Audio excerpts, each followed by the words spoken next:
എന്നാൽ പരാതിക്ക് ആസ്പദമായ കത്തിൽ അതിൻ്റെ തീയതി മാർച്ച് മാസം 6 എന്ന് രേഖപ്പെടുത്തിയിട്ടുണ്ട്. മാർച്ച് മാസം 6-ാം തീയതി എനിക്ക് കേരളത്തിൽ ആർക്കുമാണ് കത്തെഴുതാം? പെരുമാറ്റച്ചട്ടം ലംഘനമൊന്നും ഉണ്ടാകാൻ ഒരു സാധ്യതയില്ല. ആ സമയത്ത് എൻ്റെ നിയമമണ്ഡലത്തിന് സ്ഥാനാർത്ഥിയായി പോലും തീരുമാനിച്ചിട്ടില്ല. കത്തിൽ വോട്ട് ചെയ്യണമെന്നോ സ്ഥാനാർത്ഥിയാണെന്നോ എൻ്റെ ചിഹ്നമോ രേഖപ്പെടുത്തിയിട്ടില്ല. മറ്റൊരു കാര്യമാണ്, ഇദ്ദേഹത്തിൻ്റെ സ്വത്താണ്.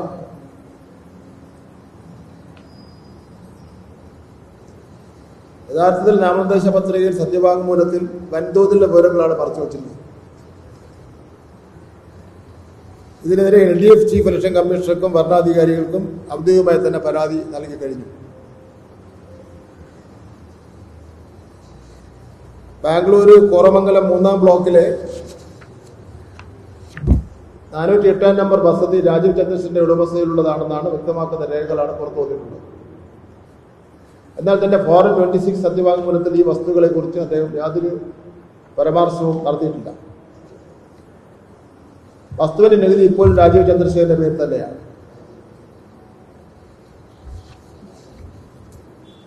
കഴിഞ്ഞ 5 വർഷത്തെ നികുതി രസീതുകൾ പരിശോധിച്ചാൽ ഇതിന്റെ ഉടമസ്ഥാവകാശം ആരുടേതാണെന്ന് വ്യക്തമാകും.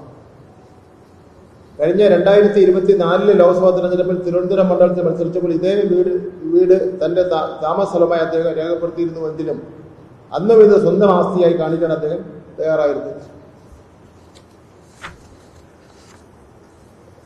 കോടിക്കണക്കിന് രൂപയുടെ ആസ്തികൾ ഓരോ തെരഞ്ഞെടുപ്പിലും ഓരോ രീതിയിൽ അവതരിപ്പിച്ചിരിക്കുന്ന വോട്ടർമാരെ പച്ചയായി കബളിപ്പിക്കുകയാണ്.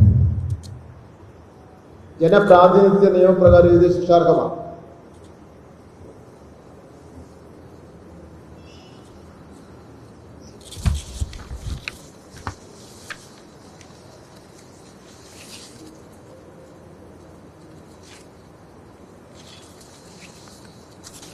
ഈ വലിയ വീരവാദം മുടക്കിയ UDFിലെ സ്ഥാനാർത്ഥി ഇതുവരെയും പരാതി കൊടുത്തിട്ടില്ല. ഇലക്ഷൻ കമ്മീഷൻ രേഖാമൂലം പരാതി കൊടുത്തിട്ടുണ്ടെന്നാണ് ഞാൻ മനസ്സിലാക്കുന്നത്.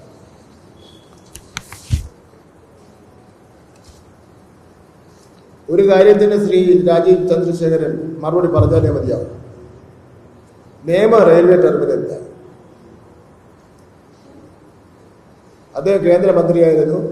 അദ്ദേഹത്തിന്റെ സുഹൃത്തുക്കളാണ് റെയിൽവേ മന്ത്രി. എല്ലാം വലിയ മാസ്റ്റർ പ്ലാൻ പ്രഖ്യാപിക്കുകയും അതുപോലെ തന്നെ അവിടെ തറക്കല്ലിടുകയും ഒക്കെ ചെയ്തതാണ്. 350 കോടി രൂപയുടെ വിപുലമായ പദ്ധതിയാണ് പ്രതീക്ഷിച്ചിരുന്നത്. നിലവിലിപ്പോൾ വെറും 97 കോടി രൂപയുടെ 2ാം ഘട്ട എസ്റ്റിമേറ്റ് വെട്ടിക്കുറച്ചിരിക്കുകയാണ്. 5 പിറ്റ് ലൈനുകളും 10 സ്റ്റേബിളിംഗ് ലൈനുകളും നിർമ്മിക്കുന്നതിനായിരുന്നു ആദ്യ പ്ലാൻ. എന്നാൽ ഇപ്പോൾ അത് വെറും 2 പിറ്റ് ലൈനായും 3 സ്റ്റേബിളിംഗ് ലൈനായും ചുരുക്കിയിരിക്കുകയാണ്. ടെർമിനലിന്റെ പ്രസക്തി തന്നെ ഇല്ലാതായിരിക്കും. 2021 സമർപ്പിച്ച DPRൽ നിന്ന് വരുത്തിയ മാറ്റങ്ങളെ കുറിച്ച് കേന്ദ്രം മൗനം പാലിക്കുകയാണ്. ഈ നേമർ റെയിൽവേ സ്റ്റേഷൻ അത് കേന്ദ്ര സഹമന്ത്രി എന്നുള്ള നിലയിലും അദ്ദേഹം BJPയുടെ സംസ്ഥാന പ്രസിഡന്റ് എന്നുള്ള നിലയിലും അതിനെ കേരളത്തിൽ നിന്ന് കൊണ്ടുപോകുന്നതിന് വേണ്ടി നടത്തുന്ന പരിശ്രമത്തിൽ അങ്ങയ്ക്കും ഒരു പങ്കുണ്ടോ എന്ന കാര്യം സംശയിക്കുന്നതിൽ തെറ്റില്ല.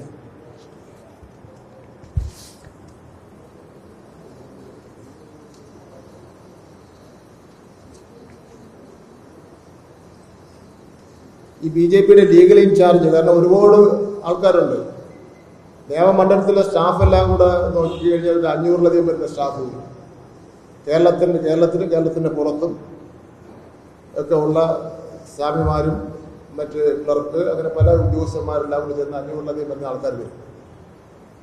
അപ്പോൾ അഡ്വക്കേറ്റ് പ്രകാശ് ആർസിയാണ് ലീഗൽ ഇൻചാർജ്. നമുക്ക് ലീഗൽ ഇൻചാർജ് നമുക്കില്ല. അദ്ദേഹം ഒരു ഭരണാധികാരിക്ക് ഒരു പരാതി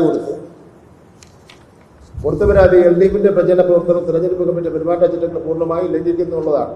എന്റെ ഔദ്യോഗിക ലെറ്റർപേഡ് ദുരുപയോഗം ചെയ്ത് ഞാൻ തെരഞ്ഞെടുപ്പ് പ്രചരണം നടത്തിയെന്ന ആരോപണം തികച്ചും തെറ്റാണ്. മാതൃകാ പെരുമാറ്റച്ചട്ടം നിലവിൽ വന്നത് 2023 മാർച്ച് 15-നാണ്. എന്നാൽ പരാതിക്ക് ആസ്പദമായ കത്തിൽ അതിന്റെ തീയതി മാർച്ച് മാസം 6 എന്ന് രേഖപ്പെടുത്തിയിട്ടുണ്ട്.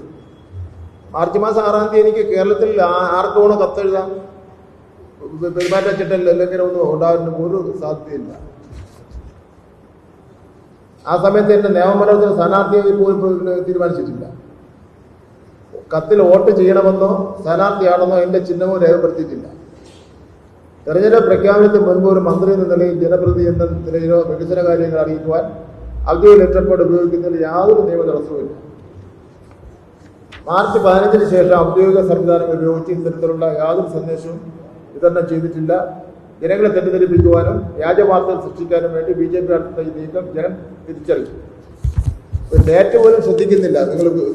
നിങ്ങൾ നിയോഗിച്ചിരിക്കുന്ന ലീഗൽ ഇൻചാർജ് ഈ ഡേറ്റ് പോലും ശ്രദ്ധിക്കാതെയാണ് പരാതി കൊണ്ടുപോയിരിക്കുന്നത്. വളരെ മോശമായി പോയി. ആ പരാതി ദയവ് ചെയ്ത് അതിന്റെ സത്യസ്ഥിതി മനസ്സിലാക്കിക്കൊണ്ട് പിൻവലിക്കണമെന്ന് ഞാൻ വിനീതമായി അപേക്ഷിക്കുകയാണ്.